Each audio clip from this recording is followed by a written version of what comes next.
Today on Notsam Wrestling, Cody, Rhodes, and Drew McIntyre go to the 3 stages of hell. MJF is the new AEW champion. Carmelo Hayes is WWE's new United States champion. Jon Moxley is a babyface. And what are my predictions for the WWE in 2026? This is Notsam Wrestling. Welcome to Notsam Wrestling for the last time in 2025.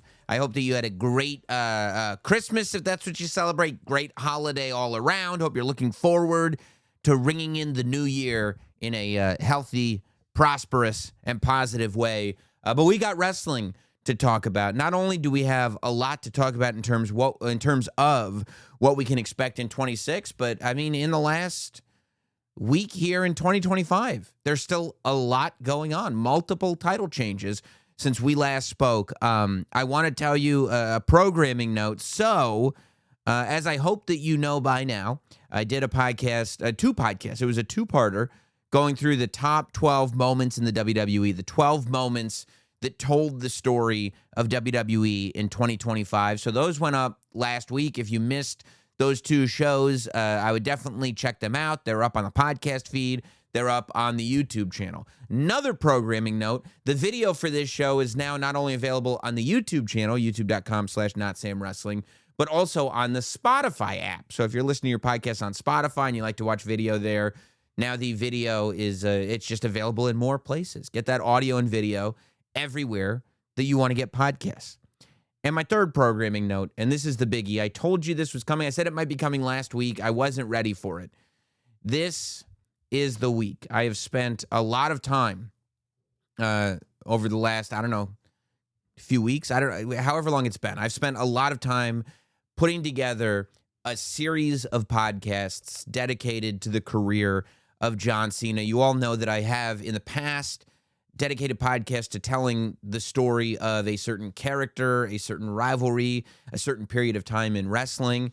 Well, I wanted to do that for John Cena. And there wasn't just one, with the guy retiring in 2025, there wasn't just one singular moment in his career that I wanted to cover, because unlike most people in the world of professional wrestling, John Cena's entire character arc spans his entire 23-year run in the WWE from 2002 all the way up until 2025. So in order to tell that story properly, it had to be broken up into parts. So this week, Tuesday, Wednesday, Thursday, and Friday, a new podcast will be uploaded every day, a 4-parter, the story of John Cena in the WWE. Will be going up as 4 different parts, 1 part every day. It'll be available everywhere you get your podcast. It'll be available on YouTube. But it is something that I have worked hard on, continue to work hard on. However, it will be ready to go with part 1 dropping on Tuesday morning. The story of John Cena, a Notsam Wrestling special series. I'm super excited. It is it's a crazy project. So you're either gonna love it or you're gonna question my sanity, or maybe both. Hopefully both. That's the intended goal. But check it out if that's something that interests you when it drops. So let's get into what happened just in the past couple of days here, at least since we last spoke. With SmackDown, and again, there were no spoilers going into it for me. I try to avoid spoilers. This week, Raw and SmackDown is live once again. And I believe, does SmackDown go 3 hours this week? I think SmackDown goes 3 hours this week, because technically this week's SmackDown will be the first show of 2026. Friday will be the 2nd of January. So technically, yeah, Friday will be the first show of 2026. Now, of course, the big kickoff to the year is going to be January 5th, and then that'll follow up with the SmackDown after it, which we'll talk about momentarily. But kind of the main event headline segment of SmackDown, and we'll get into what happened elsewhere on the show as well, but was, of course, the confrontation between Drew McIntyre and Cody Rhodes. Drew McIntyre shows up to the arena dressed all in white. Once again, this is not the first time that he's done that, but clearly Drew McIntyre is dressed all in white to signal that in his mind, in his eyes, from his perspective, he is in no way, shape, or form a villain. He is the good guy in this story. He's the one that's been wronged. He's the one that's looking for justice in all of this. And I think that that's what he's signaling by showing up dressed all in white. Because, my friend, it is well after Labor Day. So if that's just a fashion choice, we're going to have a lot to talk about. I believe that that is part of the narrative, at least from the perspective of Drew McIntyre. So Drew shows up and with the idea being that, okay, he's going to pay a fine to Nick Aldis. He's going to apologize to the referee, Dan Angler. And if he does all that, he can come back. But, Cody can't put his hands on Drew McIntyre. Drew McIntyre can, of course, he can defend himself, but that's it. Especially after Cody attacked Drew McIntyre in his home, which only lended credibility to Drew McIntyre's claim of an unsafe work environment. So Drew McIntyre does show up at the end of the show, unannounced. Cody and Nick are in the office, and Drew McIntyre's music starts playing. Okay, I guess he's here. And he comes out, and then Nick Aldis comes out. Dan Angler's with him. And I mean, Drew McIntyre is such a great villain. Hero in his own mind, fine, but such a great villain when he's looking at Dan Angler and the way he looks down, right? Because Drew McIntyre he's like an old school big guy. He's like the size of an old school wrestler. When you see this guy in the airport, he's a giant with those big old shoulders and everything. And he apologizes with all sincerity to Dan Angler for what he did. And then he goes a step further. And he talks about apologizing for the humiliation that Dan must be feeling. And now he's just insulting him. Then he brings up this referee's wife by name. We didn't know that dude was married. We certainly didn't know his wife's name. But Drew McIntyre is in the ring bringing up this dude's wife by name. And you talk about a bullying tactic. Just leaning right down. I'm going to get down on your level. He's making short jokes now. And we support all of our short kings here on Notsam Wrestling. You can't do that to people. And he goes, well, are you going to hit me? You want to hit me? And it's like, you are trying to get this lowly official to hit you so specifically so that you can hit him back. And then you'll tell us that you're the good guy because you simply had to defend yourself against Dan Angler, of all people. I mean, what an absolute scumbag this guy is. And Cody Rhodes comes out in full enough mode. Cody Rhodes comes out, and this is, he doesn't say this, but this was his energy. Enough! Angry dad Cody shows up, and he's furious about the whole thing, and Drew and Cody agree to this match that they're going to have. But Drew says he needs it on his terms. Cody says, fine, whatever terms you want. Drew says, I'm not going to do it here. I want to do it in Berlin.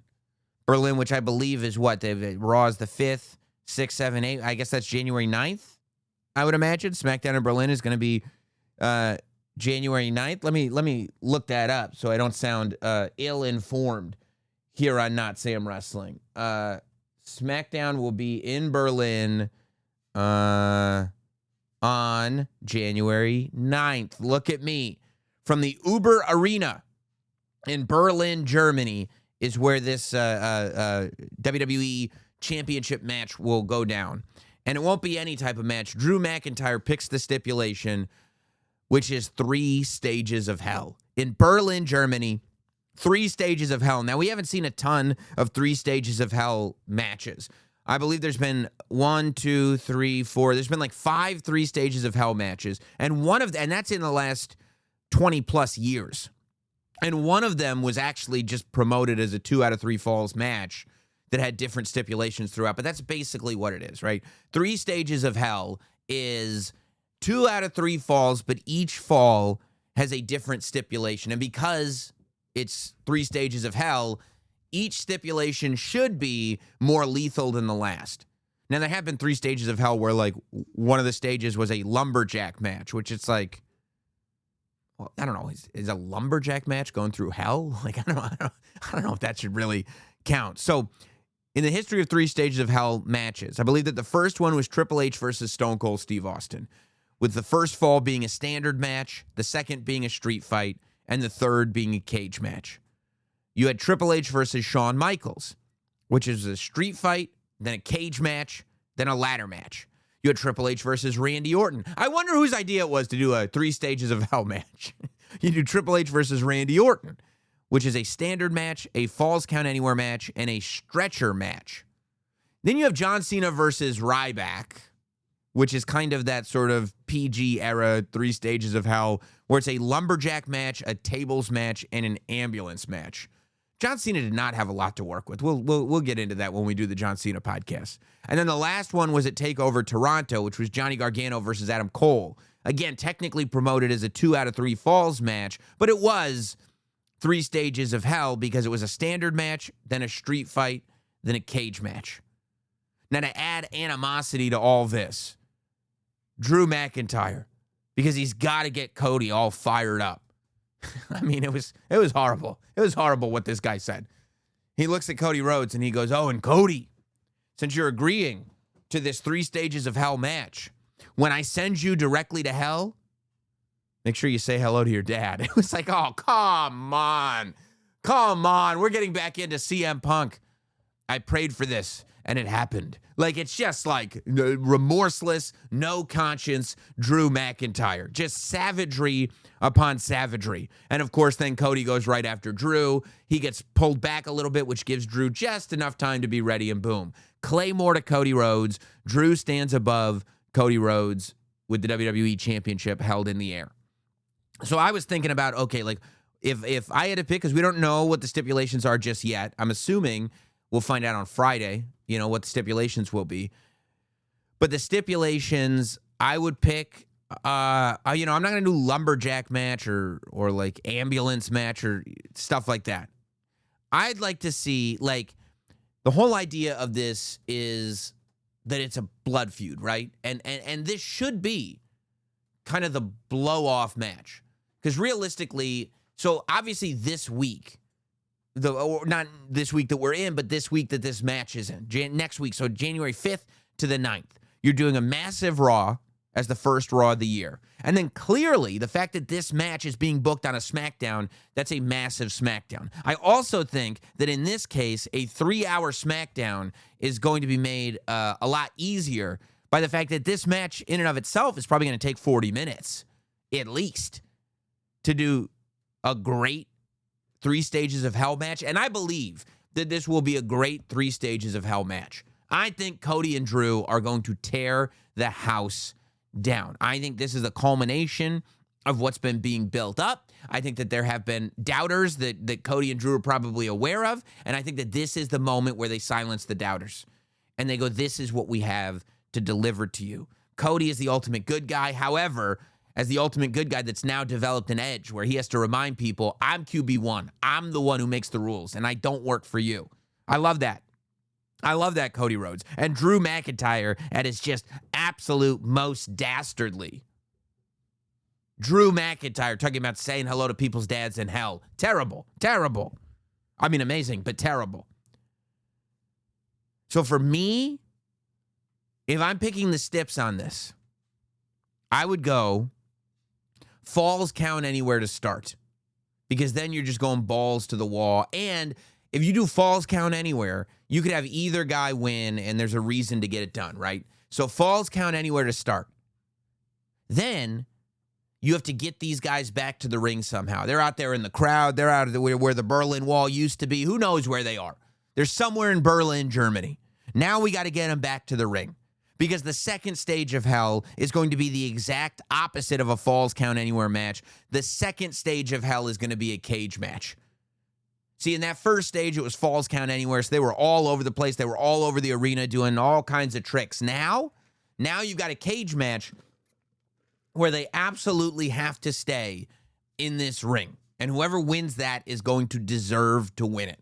I also love a cage match being one of the stages of hell, because it's just like, it's right up there. You know what I'm saying? Like, it's coming down. The fact that we're going to lower it and then raise it again, I just think it's a cool thing to do. You could do a Hell in a Cell, but I don't like the idea And by the way, there was an interesting statistic that 2025 was the first year in like 20 years or something like that there hasn't been a Hell in a Cell match. But the fact that there hasn't been a Hell in a Cell match, the fact that that pay-per-view was eliminated, the fact that like those matches are now reserved for big blow-offs. I mean, it wouldn't not make sense here because this is a big blow-off, but I'd rather have the cage match be part of the 3 steps. I'd rather the Hell in a Cell stand on its own. And who knows, maybe you can bring back the Hell in a Cell for Drew and Cody at some point if this rivalry continues to have legs. But so a cage match to me is fun because not only is that an attraction that you know as you're watching the match it's coming, but like it's the opposite of Falls Count Anywhere. Now you're in the ring and you're going to see this thing get settled in the ring. So I go Falls Count Anywhere, cage match, and then I go, we got to settle it once and for all. There's got to be no doubt. If one guy has won the cage match and another guy has won the Falls Count Anywhere, you end the thing with last man standing. So there's no sneaking around. There's no doubt. At the end of that show, one guy is down for a 10 count and the other guy is standing up with the championship. I got Falls Count Anywhere, into cage match, into last man standing. Obviously, as is the case, not just for most 3 stages of hell matches, but for most 2 out of 3 falls matches in general, you're going to go all 3 falls. That last man standing match is the tiebreaker, is the rubber fall to declare who the real champion is. And I've got to tell you, the fact that people are picking up now on the fact that Drew McIntyre has been in a lot of championship matches that he has not won. That Drew McIntyre is that quintessential guy who you build and build and build, and then he gets to the big match, and then he loses the big match, and people are picking up on it. I'm getting emails about it. The fact that, like, this is the first SmackDown. I guess it's not the first SmackDown of the year, but this is how you're launching the calendar year for WWE. And you got 3 hours of TV to fill going forward each week. I think you got to go big. It's Berlin. It's Europe. The crowd is going to be nuts, especially for Drew, but just in general, the crowd is nuts. I implore the powers that be. This is what I want to see. I want to see Drew McIntyre beat Cody Rhodes. You can do it in a 3 stages of hell with Cody still being the superhero that I want Cody to be. But I've got to see one of Drew McIntyre's plans work all the way. Drew McIntyre is so good at coming up with these plans that at the very end never work. I got to see one of Drew McIntyre's plans work. He's the one who set the stipulation. He's the one that set the date. He's the one that set the venue.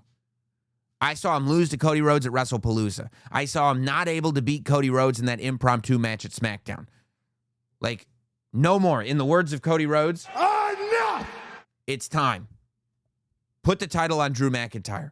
There is nothing wrong with short title reigns. As long as you mix them in with long title reigns, there is nothing wrong with short title reigns. And the conversation that wrestling fans can have coming off of that. If you put the WWE Championship on Drew McIntyre on the 9th of January, well, now we're talking about the Royal Rumble in a different way. Now we're talking about WrestleMania in a different way. There's enough time between January 9th and WrestleMania that under no way, shape, or form does Drew McIntyre have to be the champion going into WrestleMania. But he might be. And now we can talk about it differently. I mean, you could even have Cody Rhodes win the Royal Rumble again. You could give Cody Rhodes a 3rd Royal Rumble win if you wanted to and have him go on to challenge Drew McIntyre. You could even do it in a context where Cody decides that he doesn't want to challenge Drew McIntyre at WrestleMania. He chooses to cash in his WrestleMania ticket at Elimination Chamber. And that's happened before, by the way.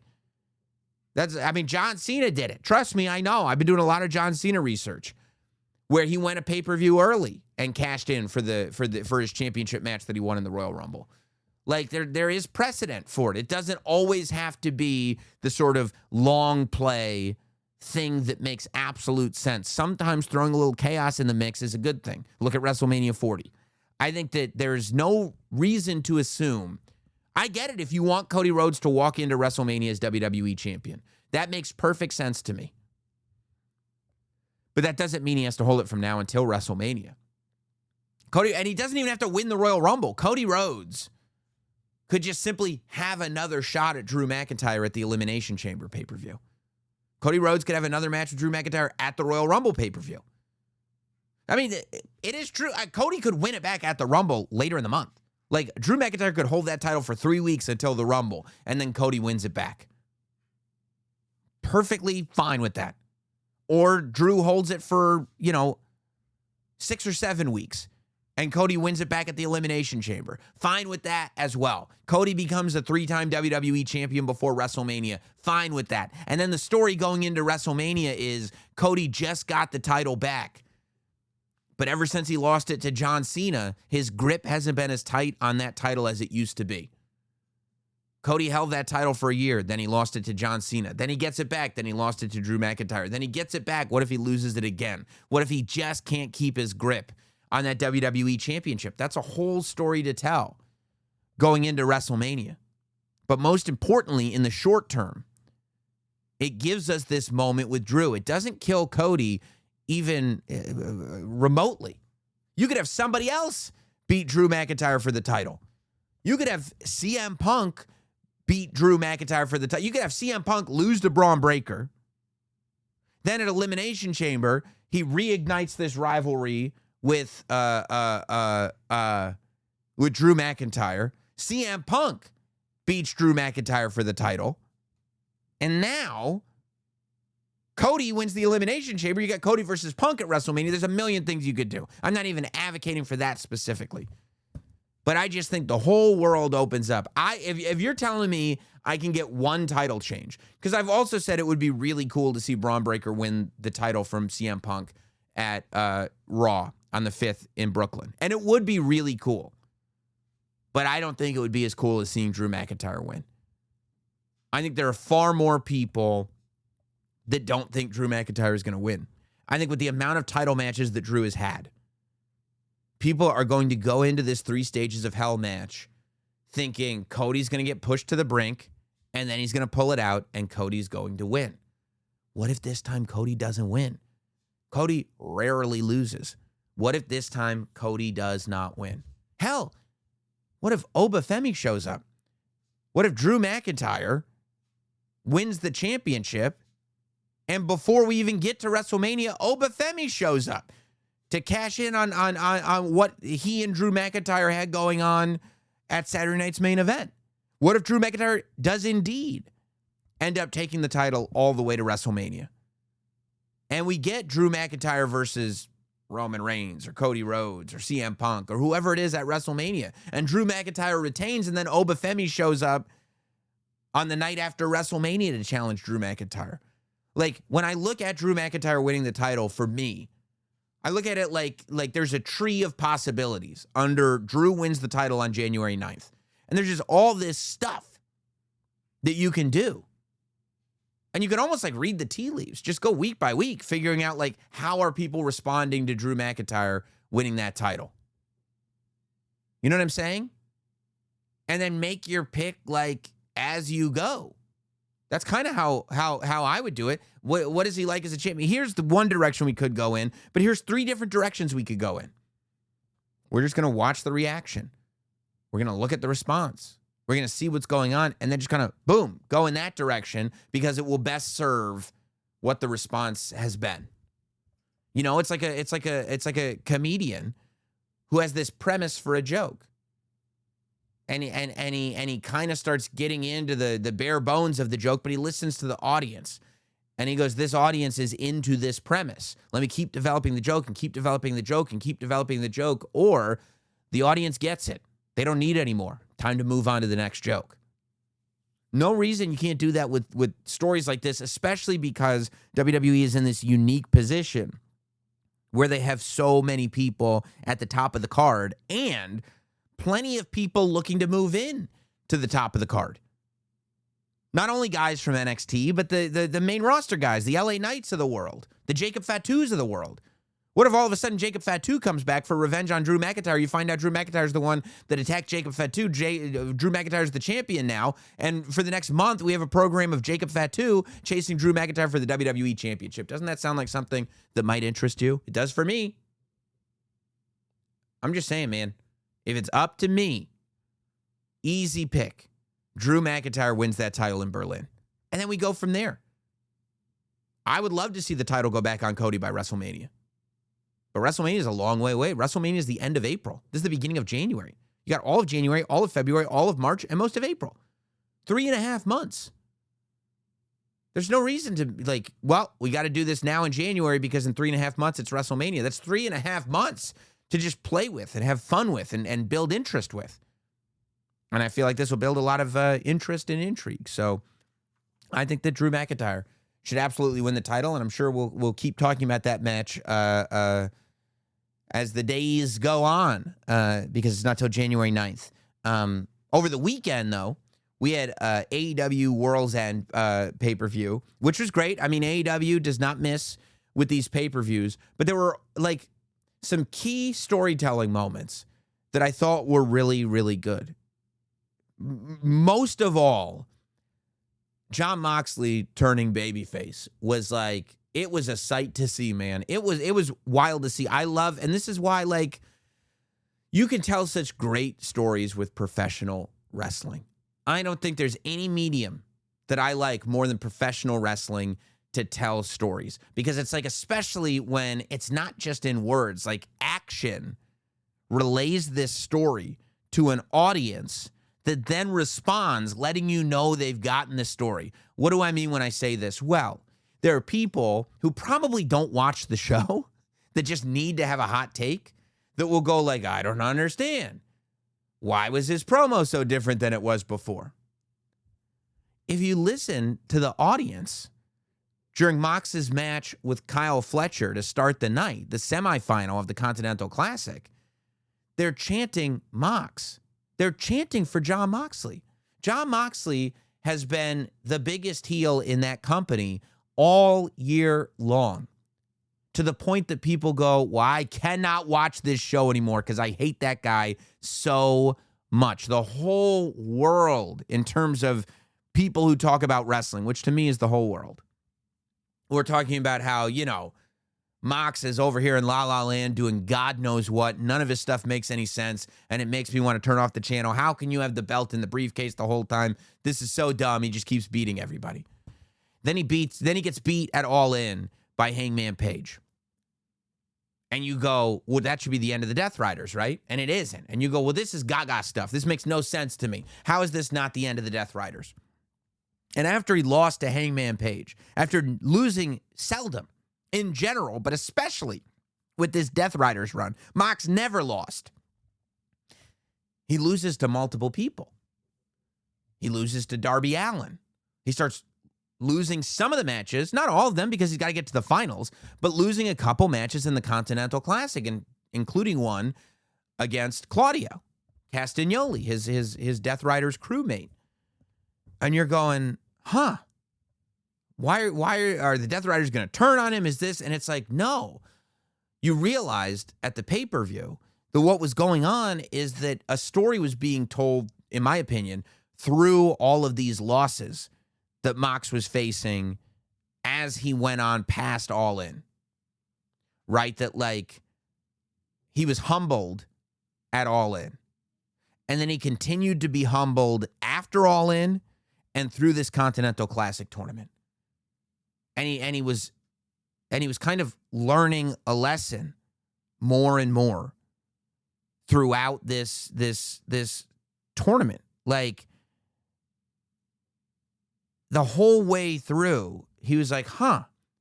And he got to this realization that the Death Riders were formed because AEW was not the company that he thought it was. It was not the company that he intended it to be. It was not the company that it used to be. But now he's getting beat. Now he's in this tournament full of guys that are just killing each other to be, the Continental Champion or whatever. And I think that Mox goes, this is the company. This is it. And while he was humbled, and while he was learning his lesson, he's now interacting with all these people, and he's strategically put into these matches in the semifinal and the final at World's End, where he's wrestling heels.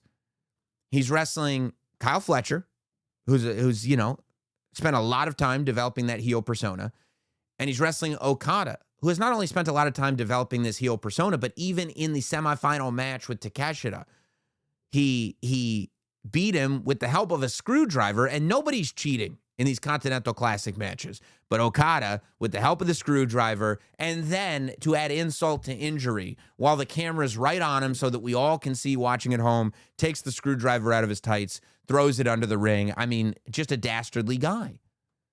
And so it's like, how do you root for Okada? You can't. But you can root for the guy who's been fighting his heart out. Sometimes he wins, sometimes he loses.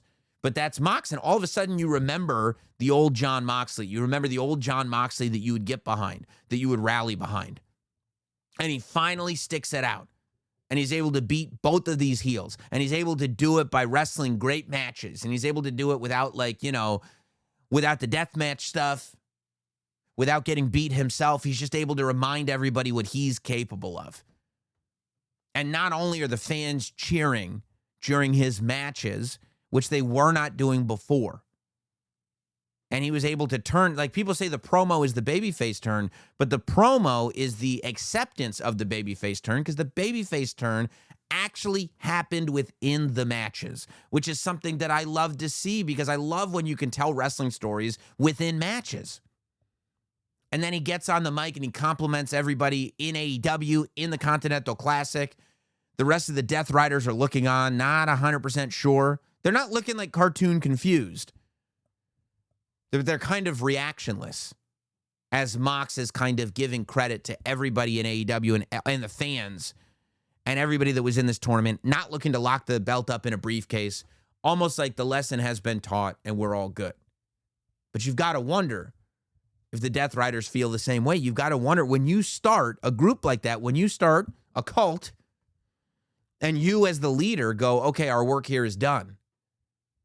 But these Death Riders are far too invested in what you've taught them to ever say that their work is done. Well, now maybe you got to look around and realize that they're going to turn on you. This whole time that we were going, somebody has to be the person to stop Mox and to stop the Death Riders. What if Mox is the person? What if we spent this whole year on this entire crazy roller coaster, and then all of a sudden it flips on its head, and one of the most popular wrestlers ever in AEW, Jon Moxley, is the guy that has to destroy his own creation? I think that's what we're looking at, and that's the seeds that got planted in that promo and in the babyface turn within the matches. For somebody that had the level of animosity from the audience that he had going into and coming out of All In, that he had the entire year, to end the year getting the reaction that he got on the pay-per-view is amazing. It's crazy. It's nuts. And his promo, I think, was reflective of the journey that he's been on post All In. But I don't know that the Death Riders have been on that same journey. So you had this kind of remarkable Mox babyface turn that if you've been watching, you're going, oh my goodness, this was planted over here, and that it's a very disciplined level of storytelling, in my opinion. Then in the match after that, you have MJF winning the championship. And it's a polarizing thing. There are a lot of people who don't think that MJF should have been able to just walk back into AEW and automatically get a championship match. There are a lot of people who don't think that MJF should have just gone back to being the old MJF, that he should have evolved. I disagree with both of those things. I think the OG MJF, because first of all, MJF hasn't been champion in 2 years. So it's not like, you know what I mean? It's not like he lost the title, he's walking back in, he's getting it right back. He hasn't been the champion in 2 years. And the idea that he's now putting over being a 2-time champion who's under 30 years old is going back to that original level of I'm doing all of this better than you, quicker than you. I'm already better now than you are now, and certainly than you were at my age, right? And I think what you've got is the potential here for MJF, because now you got all these challengers in front of MJF as the world champion. And I think MJF as AEW world champion is just it's a good thing for AEW, because MJF is a massive star, and I don't think MJF was ever a bigger star than when he was that original a-hole MJF. And I think that that's where we need to go back to with MJF, you know? I think you're looking at this and you're like, okay, well now Bandito winning the Diamond Ring makes perfect sense, because now we're going to go to Bandito versus MJF, and we know how much that Diamond Ring means to MJF. I wouldn't be surprised if at some point Samoa Joe wants a rematch. Hangman and Swerve together is still unbelievably intriguing. And also, both end up being opponents for MJF. That Swerve MJF story hasn't really been told yet. And Hangman is somebody that, in this version of Hangman, MJF hasn't been able to beat. And then you look a step ahead and go, and at some point, if Mox is able to get through the Death Riders, and he is that babyface that is waving the AEW flag, Mox versus MJF is going to be massive. And forget about it when Ospreay comes back. But I think like MJF, I'm hopeful that MJF becomes like a real heel. Not somebody that people are having fun booing. Because even at the height of him being his heel-ness when he was champion, people were still having fun booing him. I would love to see MJF go to like feathered hair, world champion, Triple H era heel.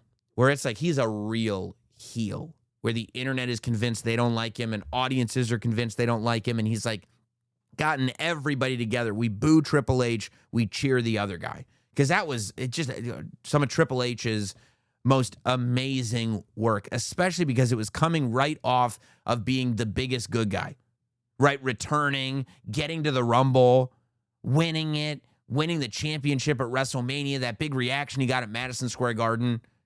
And then it evolves into the two-man power trip. Two-man power trip was before that. But it evolves into the draft split and getting handed the world heavyweight title and all of this stuff.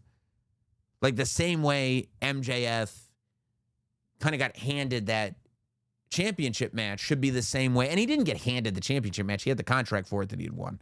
Remember, he threatened to light Mark Briscoe on fire if he didn't get to keep his contract.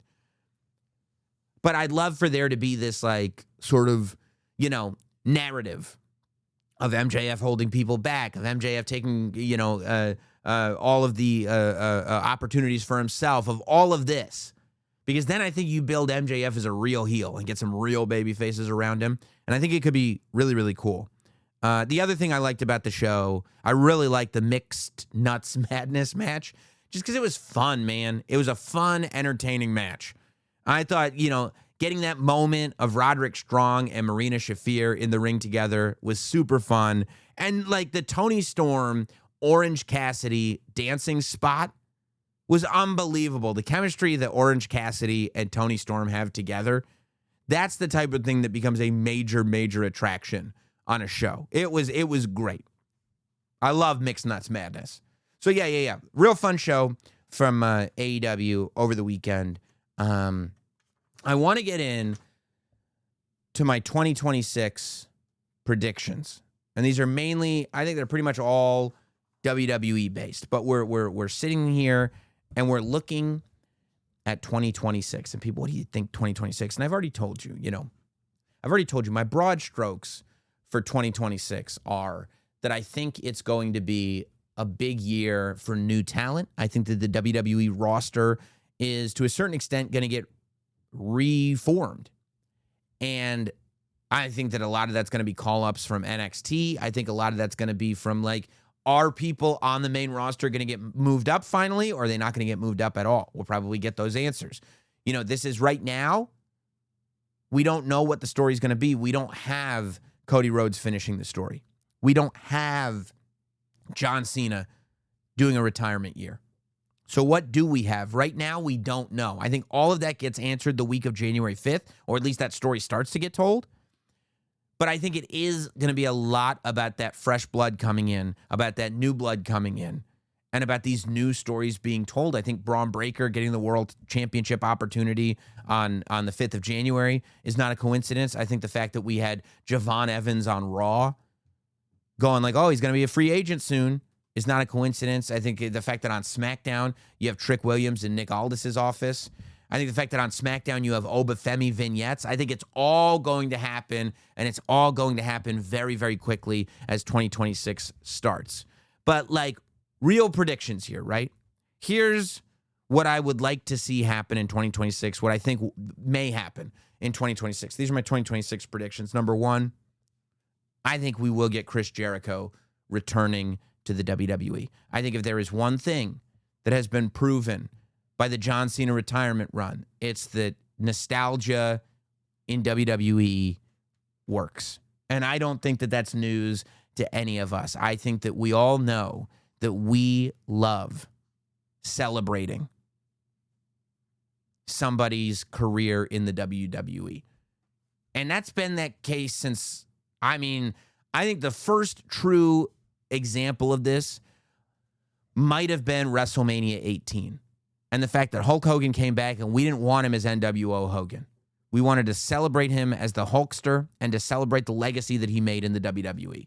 And I think that you have seen that happen since then, over the last 25 years, in multiple instances. And I think Chris Jericho is right there. I think the idea of Chris Jericho, and I don't think it'll be a one-year retirement run. I don't think he's going to follow the John Cena playbook exactly. But I think he's got some stories to tell in the WWE, and I think that he will. I would love to see Jericho come back as a babyface and instantly turn heel on somebody. I think maybe a Chris Jericho versus LA Knight story could be very, very interesting. I think Chris Jericho even like taking out one of the young NXT guys could be very, very interesting. Sort of the veteran beating up the young guy. Maybe Chris Jericho taking out AJ Styles. And returning to the Jericho AJ Styles thing. Y2AJ. Going like, you want to, take all the glory. Oh, it's my last year. It's my last year. Well, I'm here to put you out because I still got a lot left in me. Whatever you want to do. There's a million things that you could do with Chris Jericho. I don't think it's guaranteed that 2026 will be his last year. I think it could be. But also, if he's got 2 years left in him, do 2 years, Say what you want about Jericho, but you don't look at him going, this guy's falling apart. Whatever he's doing, he's somehow managed to maintain. And maybe it's because he goes through these periods where he takes time off and then he comes back and he works hard. Maybe it's staying active. Who knows? But I do think that Chris Jericho will be back in 2026. And I think it'll be a big part of 2026, and I think it should be a big part of 2026. I think, as we talked about LA Knight a moment ago, and the idea that maybe he would be a Jericho opponent, I think that's very, very possible. But I think that LA Knight will be the one who kind of gets the Jey Uso treatment, meaning LA Knight will get pushed. We may even get a world title run out of LA Knight. I think that they are finally going to pull the trigger on LA Knight in 2026. And what I can't wait to see, what I think will be really, really interesting, is if Twitter turns on LA Knight. Because Twitter turned on Jey Uso. People wanted this Jey Uso run. And then when it happened, they decided that they did not. I think it'll be very interesting to see if people turn on LA Knight or are happy for LA Knight. Haters or not haters? Haters or appreciators? I think you should be an appreciator. But some people want to be haters. And if they want to be haters, what can I do about it? It is what it is. But I do think that they will look at these archetypes that have worked throughout the year. And Jey Uso is an archetype that worked. The road to Jey Uso winning the world championship, the idea that Jey Uso being on the top of the card has changed Jey Uso, the idea that the reception for him has changed and what effect does that have on the character, but also the fact that Jey Uso sells a ton of merchandise, the fact that Jey Uso is going to get a big pop in every building that he goes into. I think LA Knight checks all those boxes. And I think that now is going to be the time. I think 2026 is going to be the year that they pull the trigger and go all the way on LA Knight. Next prediction for 2026. I think Gunther, while I don't think he's done retiring people, I don't think that that's all that Gunther is. I think that Gunther was not just a monster that was built to retire people. I think Gunther is being built as a monster that is the future of WWE and is the guy that's going to be there to help build up young talent and turn young talent into larger-than-life superstars. And I think one way you get there is that Gunther becomes Cody Rhodes' big rival.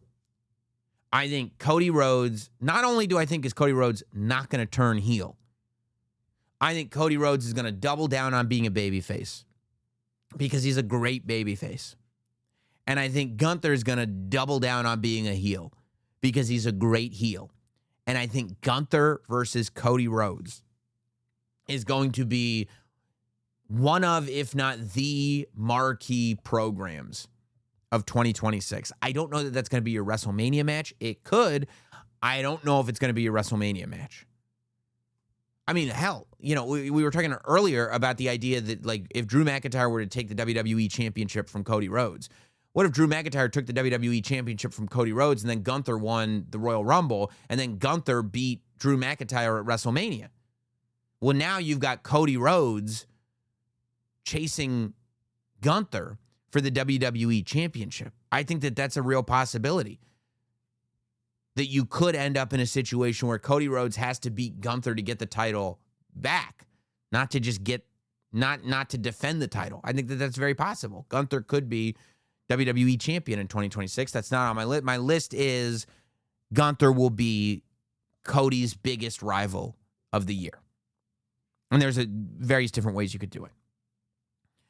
My third prediction is that Dominic Mysterio and Liv Morgan will turn babyface. As a unit, I don't want to see Liv turn on Dominic. She could. I don't think that you need to do that. I want to see Liv Morgan and Dominic Mysterio turn babyface. I think that it is going to happen in 2026. I think that Liv Morgan has already skyrocketed into being a massive star. I think that Liv Morgan, if the right story is told, could be in one of the championship matches at WrestleMania. If not, I think she could be in a championship match at SummerSlam. Liv Morgan is a top of the card act, as it is already. I think Dominic turns babyface in 2026.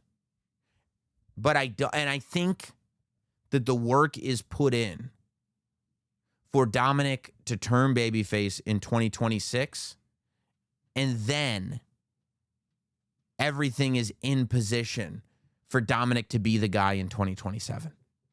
I think, as crazy as it sounds, Dominic Mysterio has the ability to be a main event babyface. I think he can do it. I think he's got that connection with the audience. I think that he gets better and better and better and better. And I just think that he comes across, as nuts as it sounds, as a massive superstar. And I think that in a roster that is going to get younger, Dominic Mysterio becomes the guy who represents what the WWE is now. He's relevant to culture now. And I think in 2026, he turns babyface and is built and has work done within his character, within his story, so that in 2027, I am talking to you 1 year from now and saying in 2027, Dominic Mysterio is one of, if not your, top babyface. I don't think he's the top guy in 2026. I think he turns in 2026, 2027, he's a top babyface. I think when you look at other people on the roster, my next one is Carmelo Hayes, new United States champion, which we'll talk about in a moment, will get close, but not all the way. Carmelo's going to be one of those ones that I think frustrates fans. That there's going to be a lot of fans that want Melo to be the guy to go all the way. And I don't think he'll quite get there. I think he'll basically be on that LA Knight trajectory where it's like all the fans are going, we want this now. And the WWE is going for that delayed gratification thing.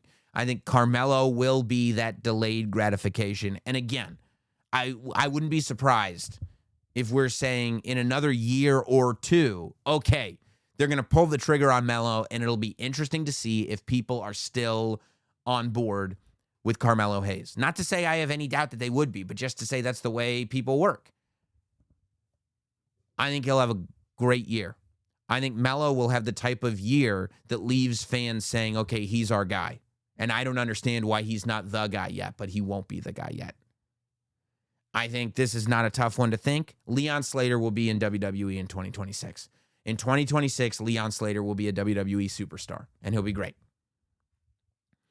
I think while I said Gunther won't simply retire people, I think Gunther will retire Brock Lesnar in 2026, and I think he will do it with Brock Lesnar as a babyface.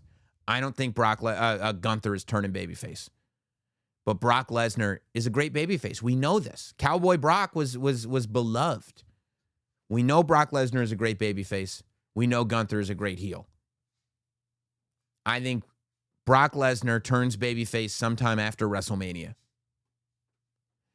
And I think Gunther retires a babyface Brock Lesnar in 2026. I think that's going to be the big retirement in 2026.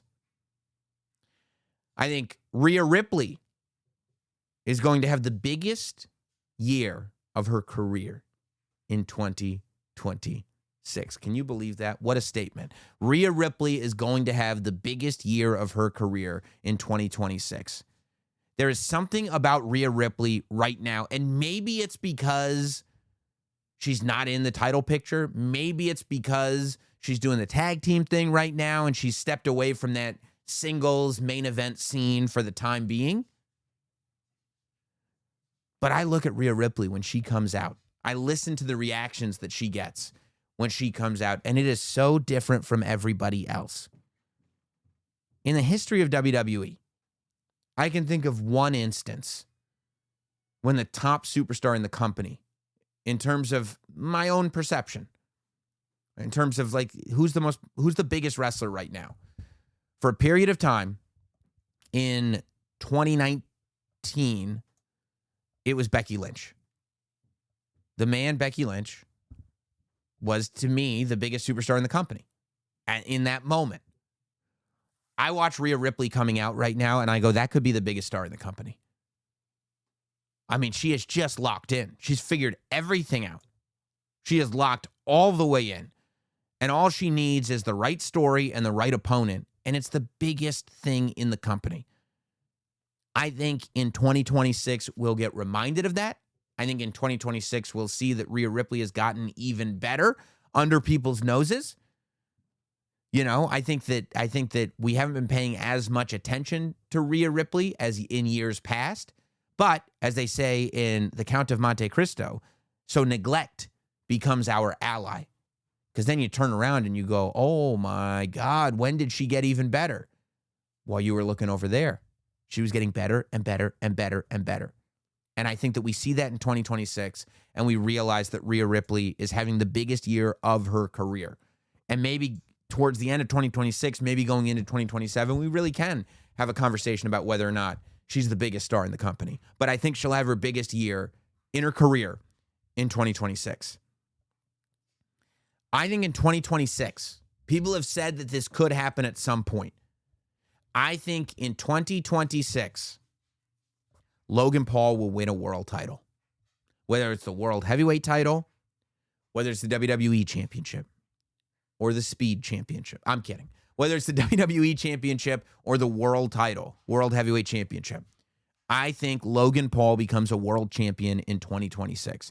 I think that you will see this transition being made, that Logan Paul, who seems very committed to professional wrestling, it becomes more and more a part of regular television, becomes more and more a part of regular storylines, and you've already seen it more so in 2025 than any year previously. I think you're going to see it even more in 2026, and I absolutely think that with 2 world titles, Logan Paul captures one of them for a period of time in 2026. But once again, I am an advocate for the fact that everybody that wins these titles doesn't need to hold them for 10 months. 2-3 month title reigns are totally fine. There's nothing wrong with that. Holding the title for 1 month, as long as it doesn't happen over and over and over and over and over again, is totally fine. But I think we will get this period of time where Logan Paul is world champion in 2026. I don't know who the opponent will be. I don't know when it'll happen. I think it will happen. I think Drew McIntyre turns babyface in 2026. I think that there is, it's a two-factored thing. I think that there is so much appreciation for the work that Drew McIntyre is doing right now. And I think that Drew McIntyre, aside from winning the championship, has done everything that you possibly can as a heel. And it gets to a point where you've done everything you can do as a heel, and the people are really enjoying your work. There's only one option. You got to turn babyface. And I think in 2026 that happens. I think Drew McIntyre goes back to being a babyface for the first time since, the pandemic. And we see that turn happen in 2026. And I think it'll be really successful. I think Drew McIntyre as a babyface in 2026 will be really spectacular. My last prediction for 2026. You ready? Obafemi is the one to threaten Gunther's reign of destruction. Will Obafemi beat Gunther in 2026? I don't know. But I think Obafemi will be the one to threaten Gunther's reign of destruction. And it will look as though this entire Gunther build ends up being all about Obafemi becoming a bigger star. I think Obafemi is the guy that threatens it more so than anybody else. And maybe that takes the full year. Maybe it comes a lot quicker. I don't know. But I think for Gunther, he's got a rivalry with Cody Rhodes. He's retiring Brock Lesnar. And then Obafemi is the one that shows up and threatens it all. Those are my predictions for 2026. I'd love to know what you think, either in the emails or in the comments on YouTube, or the Spotify comments, or the Apple reviews, wherever you want to post them. I'll read them all. Real quick before we get to emails, Ilya Dragunov versus Carmelo Hayes was absolutely spectacular on SmackDown. What a great match, and what a great way to crown Carmelo Hayes to end out the year. I truly believe that not winning the John Cena tournament was the best thing that could have happened to Carmelo Hayes, because it gave the audience something to rally behind. It gave the audience something very specific to cheer for when it comes to Carmelo Hayes. And now they get that payoff, and Carmelo Hayes is the United States champion. He had an unbelievable match with Ilya Dragunov. I loved the ending. I loved Ilya embracing him. I loved Ilya putting the title on him. And then in the backstage afterwards, Johnny Gargano jumps Carmelo Hayes. So now going forward, the first United States Championship rivalry can be Johnny Gargano versus Carmelo Hayes, which I think is great for Johnny. It's great for Carmelo. We'll have great matches. It'll elevate Johnny. Carmelo will be able to win. I think it's really, really good. And I also am very anxious to see where Ilya goes from here, because Ilya's just been having excellent matches every single week on SmackDown. I wouldn't mind seeing Ilya and Gunther get into it sooner rather than later. Ilya losing to Gunther would be fine for Ilya. And getting to see that match now with this version of Gunther in front of the main roster audience, I think would be really special. But congratulations to Carmelo Hayes. I love the whole delayed, not denied catchphrase. Like, I'm going to get there. It might take us longer than we thought, but I'm going to get there. And he got there on SmackDown. Excellent match. Excellent to see. A lot of fun. If you want to comment on the show, you can email me, notsamwrestling@gmail.com. We always do the emails. Notsamwrestling@gmail.com. Let's read a couple emails before we close out 2025 once and for all. Ramon writes in, "What's up, my OPTC? I'll give you one of these." Moan from Philly writing in again, and I got questions for you, my guy. Jade is lacking real stories. Respects to Mi Chin, but I'm thinking Bianca takes her to the next level in terms of a story when she gets back. Do you like the thought of a Royal Rumble return to set up Bianca versus Jade at Mania? And on the Rumble return, LA Knight to come back to win to set up Knight versus Breaker to wrap up his Vision story at Mania. Thoughts? Appreciate the love. Love the content. And it's not just me saying it. Bleacher Report and Sports Illustrated saying it too, my guy. I hope so. I hope they are talking about how great this show is. In terms of the first question, well, I think right now you're getting the story of Jade and just showing you who Jade is right now. I think right now you're just getting the story of this character.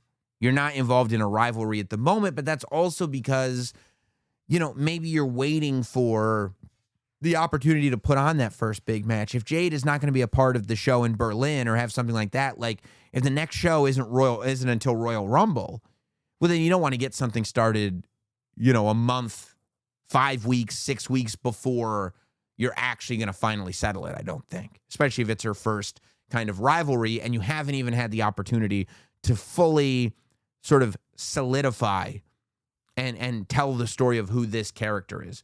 I would love to see Bianca versus Jade at Mania. I think it's a natural fit. Bianca winning the Royal Rumble, facing Jade at WrestleMania, I think would be great.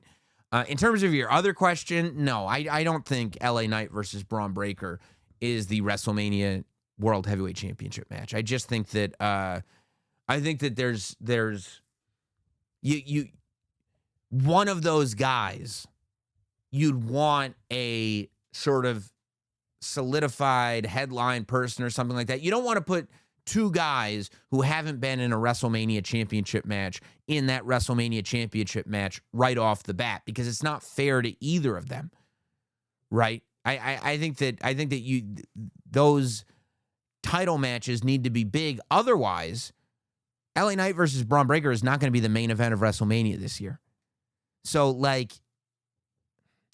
if that's the world title match, but you have CM Punk and Brock Lesnar and Cody Rhodes and Roman Reigns and Drew McIntyre and this guy and that guy, you end up getting lost in the shuffle, I think, if that's your WrestleMania match. I would love to see LA Knight versus Braun Breaker at some time, but that's not your WrestleMania title match, I don't think.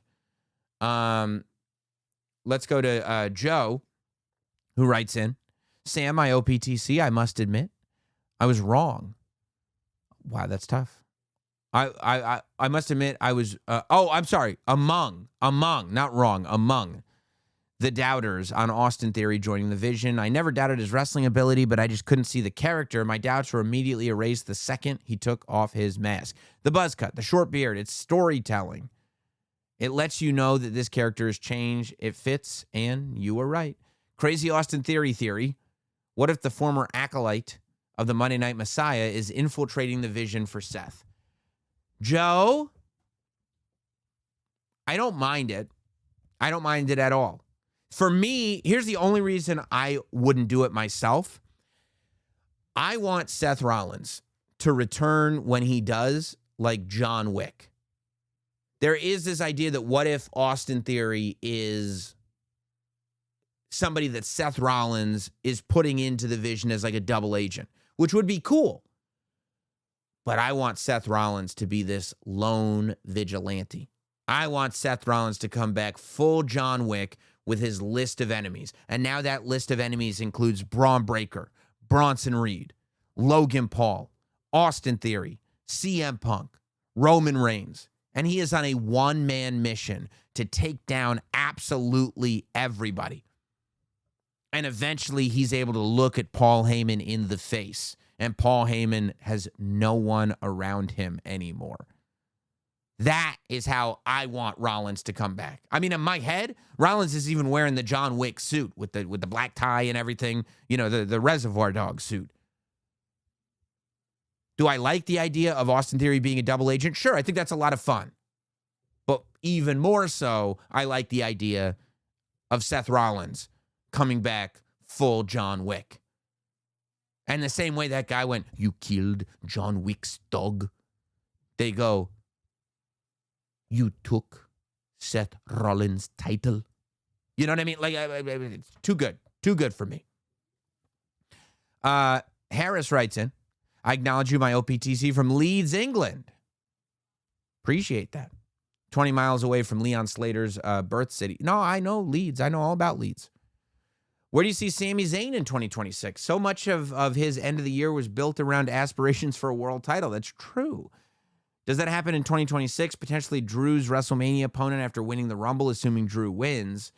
Been a regular listener for years. Long may it continue. I'm sure it will continue long, long, long. No, I mean, I would honestly turn Sami Zayn heel. You know, I think that we've, the same way I said that Drew McIntyre has kind of done everything that he's going to do as a heel, I feel like Sami Zayn has done everything that he can do as a babyface. I don't know what else there is for Sami Zayn to do as a babyface. I feel like we've told those stories. I think that Sami Zayn cutting his hair, trimming down the beard, and becoming a heel, whether it's with Paul Heyman, whether it's on his own, whether it's with somebody else, you know, maybe Sami Zayn is this guy who is going to beat up the new guys, right? Maybe Sami Zayn is this guy who doesn't like all these NXT guys coming up, and the NXT guys are going to stop Sami Zayn or what. I mean, however you want to do it, but I think Sami Zayn should turn heel just based on, you know, he's done everything else. Joe writes in, I hope all is well and you ended up on the nice side of Santa's list this year. Oh, you bet I did. You bet I did. My wife, I mean, she killed it with the Christmas presents. There was one John Cena shirt that I didn't have. I bought a John Cena shirt on every stop of the retirement tour that I went on. Right? I don't have every shirt. I don't have all 30 whatever shirts.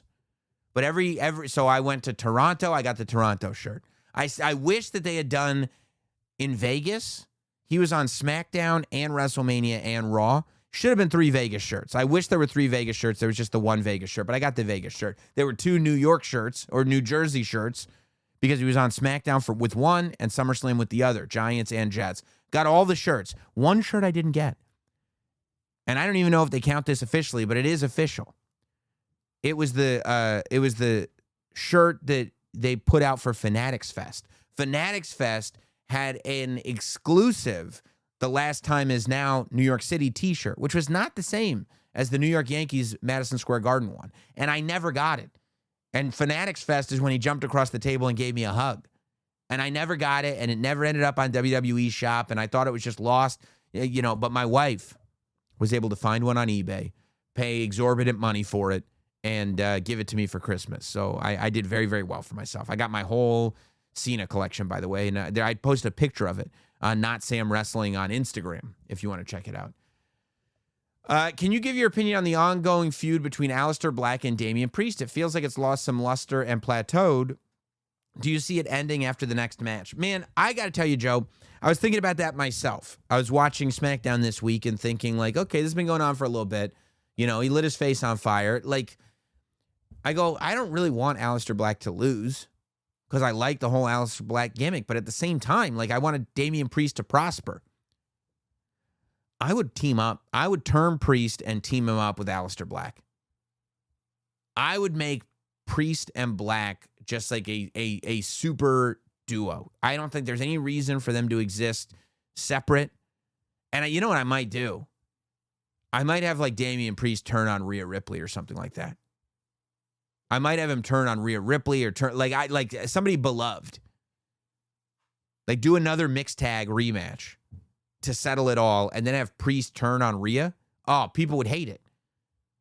And then I would have Aleister Black, Damian Priest, and Zelina be like a faction. I think that I think would be the best thing to do with Damian Priest right now. And I think it would build both of them. I think it would create interest. I think now you'd have different factions on SmackDown where you have the MFTs, you have Aleister Black and Damian Priest, you have the Wyatts. You know, I think that would be what, when I was watching on SmackDown going, what would I do here? What would I do to like spark something here? I would turn Priest heel and team him with Aleister Black. All right, last email of the day.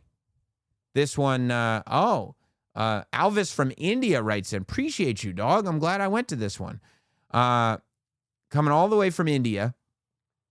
He writes in, I wanted to talk to you about 2025, a year in WWE. How has it been for you? Pretty good. How about you? For me, it's been hits and misses. Nowhere near the banger, which 2024 was, but nowhere near as atrocious as the early 2000s or early 10s. I would even say the late 10s were not great. 2019 was okay, but like 16, 17, 18, that was tough. Other than that, I think it's fair to ask, as of now, you've shared your takes on the best parts of WWE. What do you think are the misses? For me, I have to say the handling of Ron Killings, the overexposure of Jey Uso, and the majority of Cena's heel run on the top of the list. Okay, some misses for WWE in 2025. I would say never coming up with a proper explanation for the way in which John Cena turned heel.